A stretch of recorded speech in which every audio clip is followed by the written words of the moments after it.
thinking about camera angles, backdrops, and all that. And I thought, well, why not just do it this way?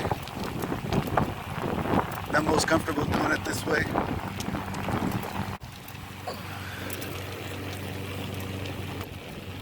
I didn't intend for this to be the first story, but I started this Facebook group for anybody that ever served on the Arthur W. Radford, and there was 3 of us to begin with. Then it just exploded. Within a few days there was over 100 people on there. Everybody's posting a bunch of stuff, pictures and that. But there was one picture of a guy. He was being held down and his shirt was lifted up over his head. And I recognized right away what that was. It's a hazing thing. And I took the picture down right away and called it barbaric behavior. And some of the guys were kind of upset about it. I wanted to explain why I took it down.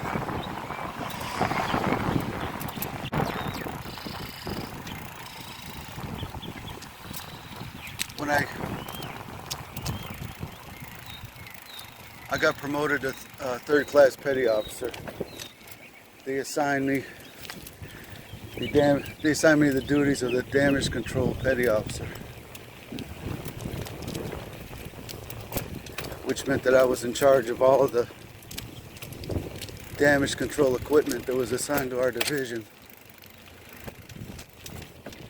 including, we had about a dozen or 15 fire extinguishers, CO2 gas, and 2 of them were in the birthing area where we lived. That was our house. And I was leaving to go on Liberty one day, and I noticed the safety seal was broken on one of the CO2 bottles right there by the door. And at first I'm thinking that somebody accidentally hooked it on their pants or something and pulled it off. And I must have said something out loud, because one of the guys sitting there told me that so-and-so did that. He was spraying it around in here. So right away I'm mad. And I went and confronted the guy about it, and he admitted to doing it right away. But then he explained to me why. So it seemed that because he was different, and in all fairness, he was different. He wasn't a bad guy. He was a little bit reserved with himself, and his mannerisms were weird, and his ideas. I talked with him a couple of times, just passing, and some of the things he said were kind of strange. He was just different than everybody else. He got singled out because of that, for this hazing ritual they do. And I guess it was pretty much on a daily basis. Almost every day they were pulling his shirt up, holding him down and pulling his shirt up.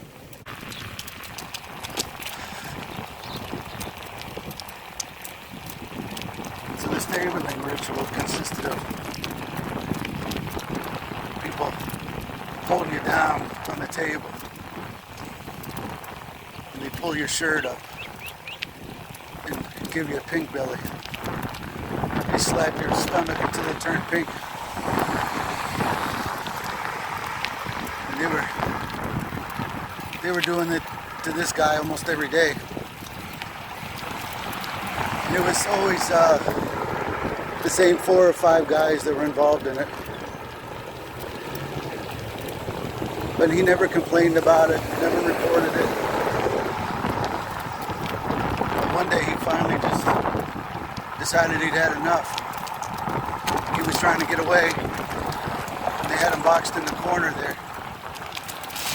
And that was when he decided to use the fire extinguisher to try and fend them off. And I was like, wow. So then I felt bad for the guy. So okay. I told him I'd get back with him.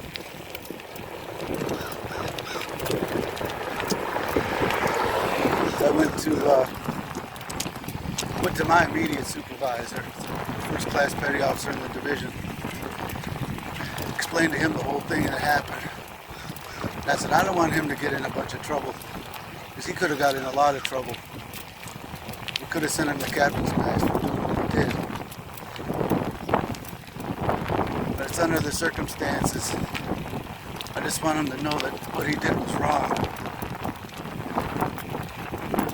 And he said, okay, well, why don't you just write him a counseling sheet and assign him some EMI to do, extra military instruction. And I said, okay, I'll do that. So I wrote it all up. And I took it to him, he had to sign it. I told him, I have duty this evening. You're gonna go with me to get a replacement for that fire extinguisher. Because once that seal is broken on there, you have to assume that it's not going to work if you need it.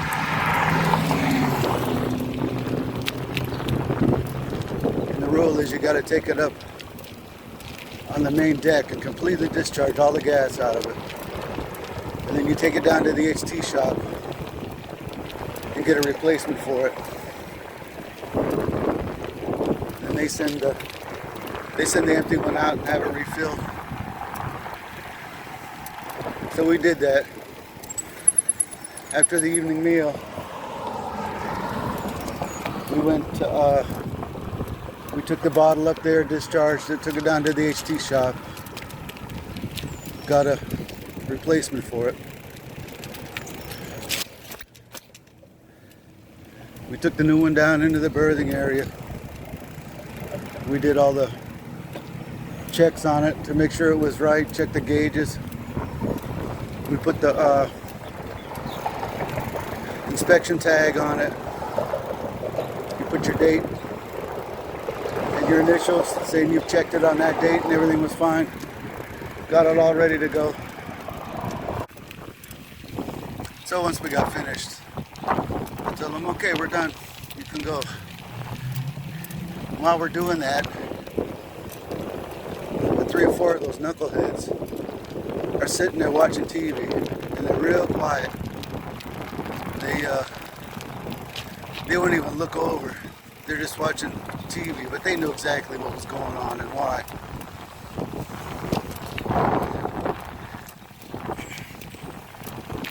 I told them, I said, look, I don't want to see this going on ever again. I don't want to hear about it going on ever again. Because if I do, you guys have had it, I'm telling you. And they said, okay. To my knowledge, they left that guy alone after that. It is something, I guess, that started out as a fun thing. They just carried it too far.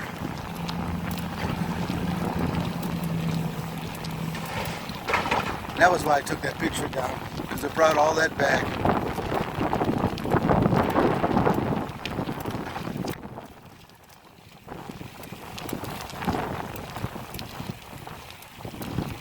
And that's the first story.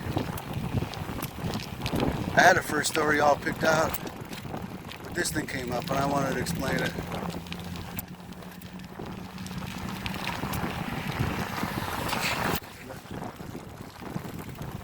Now the next story is going to be funny. Most of them are going to be lighthearted stories. Just I wanted to explain it. Explain why I did what I did. So until next time, sláinte.